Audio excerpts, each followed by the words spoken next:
Iya. Bismillah, Assalamualaikum warahmatullahi wabarakatuh. Yang saya hormati Bapak-bapak yang ada di depan, terutama Bapak Kiai Gus Baha. Perkenalkan, nama saya Imran, asal dari Poso, Sulawesi Tengah.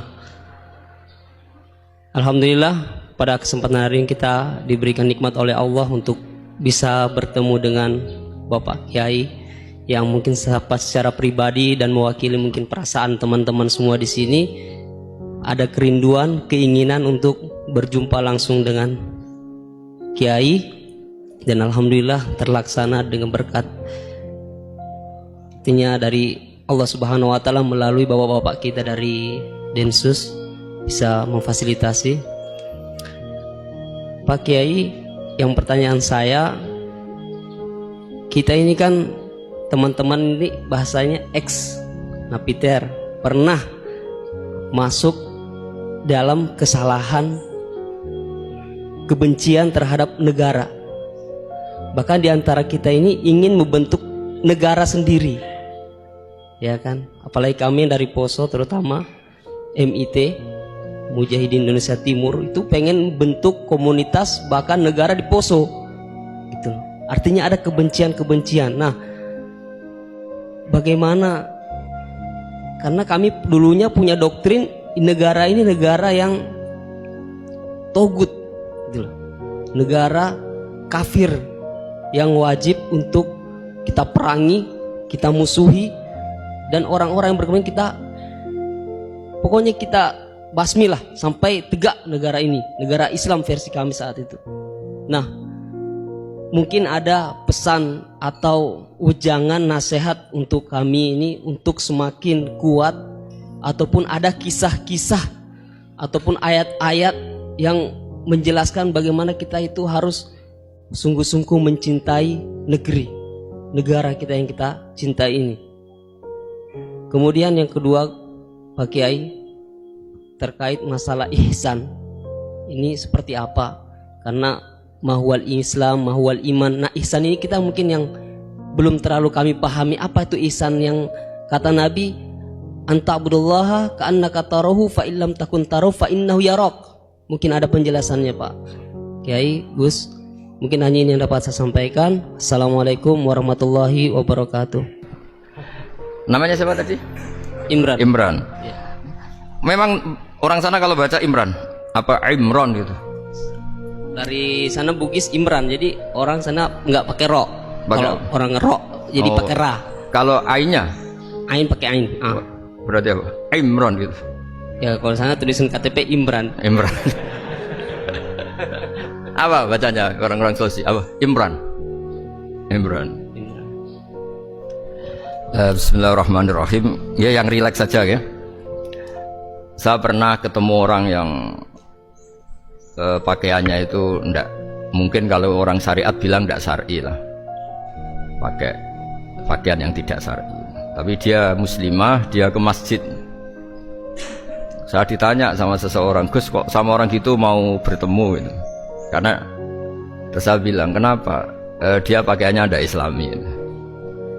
Oke, dia tidak pakaian Islam itu nyata, tapi dia ke masjid itu Islam, ya tetap sholat itu Islami. Ketika dia ingin sholat dan tetap sholatnya pakai takbir, pakai rukuk, pakai sujud itu Islami. Wong setelah di masjid ya pakai mukena, pakai. Kalau sama-sama nyata, Anda kan boleh ngingat sama-sama yang fakta. Dia punya kesalahan dalam berpakaian, dia punya kebenaran dalam sujud, dalam rukuk, dalam ibadah. Dan itu tradisi Quran. Quran ya cerita fama ya'mal mithqala dzarratin khairan yarah wa may ya'mal mithqala dzarratin syarran yarah. Apa susahnya sih ingat dua-dua sisi itu? Sama bernegara atau bertetangga, kita bayangkan jangan bernegara dulu, terlalu luas, bertetangga saja ukuran. Karena nanti sama, bernegara sama bertetangga itu hadisnya sama. Kita di kampung itu ya ada masjid, dan orang-orang yang nggak sholat juga nyumbang masjid. Bahkan ada yang nyumbang masjid banyak terus tidak sholat, karena keramik saya sudah sholat katanya. Saya pernah ketemu orang model gitu itu ya ada. Jadi, tapi ada juga yang sholat terus tapi nggak pernah nyumbang masjid. Ya orang banyak. Intinya itu Allah itu punya tradisi, punya sunnatullah. Kebaikan ya dihitung, kejelekan juga dihitung. Dulu ketika Rasulullah SAW hidup bersama komunitas yang majmu', itu sebetulnya permintaannya Nabi, jangan halangi kami saat mau beribadah. Dulu sampai perang karena mereka menghalangi. Sebenarnya problem mereka wa yasudduna an sabilillah, menghalangi. Sebenarnya kalau dulu saling toleransi ya gak ada masalah. Artinya ketika Anda ingin sholat di Indonesia agak dihalangi, ingin pengajian gak dihalangi, sebenarnya ini gak ada masalah. Ya soal ada kebaikan, ada keburukan, ya mulai Nabi Adam sampai sekarang, sampai kiamat.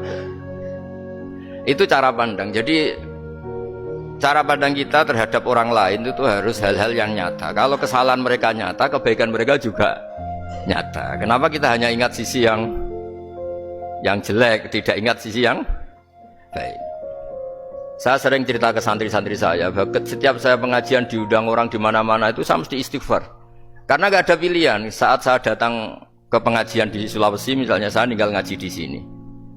Saat saya ngaji di sini, ninggal undangan yang di sana. Hidup itu tidak banyak pilihan, meninggalkan kebaikan, melakukan kebaikan. Artinya gini, dalam kebaikan saja ada kebaikan yang ditinggalkan. Apalagi dalam kejelekan. Makanya di sini ada pepatah terkenal dalam ilmu tasawuf tuh. Wastighfaruna yahtaju ilal istighfar. Saat Anda baik saja butuh istighfar. Bapak saya kalau guyon gini, Mas Sofyan. Ada imam istiqomah jadi imam masjid sampai tua sampai batuk-batuk. Itu bagus istiqomah. Tapi itu masalah kata bapak. Akhirnya nggak kaderisasi katanya. Itu istiqomah apa nggak mau diganti orang lain katanya. Ada kiai dai di mana-mana. Itu mesti orang muji, oh itu dai di mana-mana, laris nggak pernah di rumah. Pondoknya pasti bubar itu karena ditinggal. Jadi kebaikan seperti ada orang sering sowan kiai. Wah itu malah lebih masalah lagi kan. Kadang kiainya pas istirahat, yang disalamkan template uang jatah susu anaknya. Hari itu waya tagihan malah lari sowan kiai. Dan harusnya di rumah ada berdoain tagihan listrik entah apa. Jadi makanya di hikam itu terkenal kata-kata manusia itu siapa? Manusia itu mangkanat mahasinuhu masawiyah fakih falatakunu wasawihi masawiyah. Manusia itu orang ketika baik saja salah, apalagi pas salah. Coba saya misalnya pidato begini, di atas panggung saya orang alim pidato nasihati orang. Di saat yang sama seperti yang tanya Mas Wildan tadi, ada agak sopannya. Di situ ada mungkin orang yang lebih sepuh dibanding saya. Masa lebih muda kok di atas? Yang di bawah lebih tua? Ada agak sopannya. Mau nggak pidato disuruh, mau di atas disuruh, nggak sopan sama yang. Tapi misalnya yang paling sepuh pidato nggak pernah ngaji kok pidato, terus gimana? Artinya ketika kita baik saja ada salahnya, apalagi pas salah. Sebab itu ajaran Rasulullah itu suruh berdoa Rabbana dzolamna anfusana. Sebelum minta itu merasa, ya Allah kita ini mendolimi diri kita sendiri. Karena dalam pilihan-pilihan itu pasti ada salahnya. Coba misalnya Anda bangun masjid habis 2 miliar. Yang harusnya 1 miliar sudah jadi. Terus nanti suatu saat ketemu Allah ditanya, itu ada orang miskin, fakir miskin, yatim. Andai kan kamu sumbang 1 miliar itu sejahtera semua. Gara-gara kamu bangun masjid terlalu mewah. Ya tapi kadang-kadang orang kebaikannya itu orientasinya bangun masjid, gak tertarik nyumbang fakir. Saat itu cara berpikir gitu mau apa? Tapi kalau dia kumuluhur manusia terbaik karena bangun masjid 2 miliar, coba diaudit secara kepentingan syar'i. Penting mana dengan ngasih makan fakir miskin? Penting mana dengan menikahkan janda misalnya? Penting mana dengan pendidikan? Apa artinya masjid mewah orang nggak tahu halal haram, nggak tahu najis, nggak tahu cara sesuci, nggak tahu cara adzan yang benar. Terus penting mana untuk beli kitab sama dipakai masjid? Apa artinya beli kitab apa tapi nggak makan? Penting mana makan sama beli kitab? Ada auditnya. Makanya manusia itu ketika baik pun disuruh istighfar, apalagi ketika salah. Nah dengan perasaan seperti itu kebencian pada orang lain luluh karena potensi baik pada orang lain ternyata tinggi dan potensi salah ke kita juga tinggi. Nah dilatih gitu. Jadi di Ihya itu ada kitab tawaduk. Kitab tawaduk itu dilatih. Ketemu orang tua. Gua aksaru ibadatan. Dia mesti ibadahnya lebih banyak karena lebih tua timbang saya. Pasti sholatnya lebih lama timbang saya. Ketika Anda sudah tua melihat anak-anak, gua aqallu minni maksiatan. Mesti maksiatnya tidak banyak karena masih kecil. Terus ketika melihat orang fasik maksiat, La Allah yatubu alaih fa inna Allah tawwabur rahim. Mungkin Allah memberi tobat, bisa saja. Umar itu ingin bunuh Nabi, tapi Allah memberi tobat. Yang sowan kiai saja tidak mesti dapat tobat. Umar ingin bunuh Nabi, tapi Allah memberi tobat. Akhirnya ya tobat jadi Islam yang baik. Dalam sejarah Wali Songo, Kalijogo sowan Sunan Bonang itu ingin garong, tapi malah jadi muridnya jadi wali. Kalau Allah sudah menghendaki tidak ada ya. Perang Uhud orang Islam kalah itu karena panglimanya siapa? Khalid bin Walid. Tapi dia malah yang dapat hidayah. Nah, sama orang yang sekarang Anda benci bisa saja Allah merencanakan ada apa? Hidayah di situ. Dan kita yang merasa benar jangan saja ada rencana Allah bikin kita su'ul khotimah. Na'udzubillah min dzalik, kan tidak pernah tahu. Nah, dari tidak pernah tahu itu orang diusahakan tawadhu. Wa ma adri ma yuf'alu bi wala bikum, kita tidak pernah tahu. Makanya meskipun saya ini kiai terus kata orang banyak itu ketok, kalau istighfar ya nangis betul ya. Coba kan nggak perlu di depan umum, nanti dia ke penampilan kan ribet kan nanti. Sudah nangis nggak ikhlas, nggak mutu. Ya gitu ya.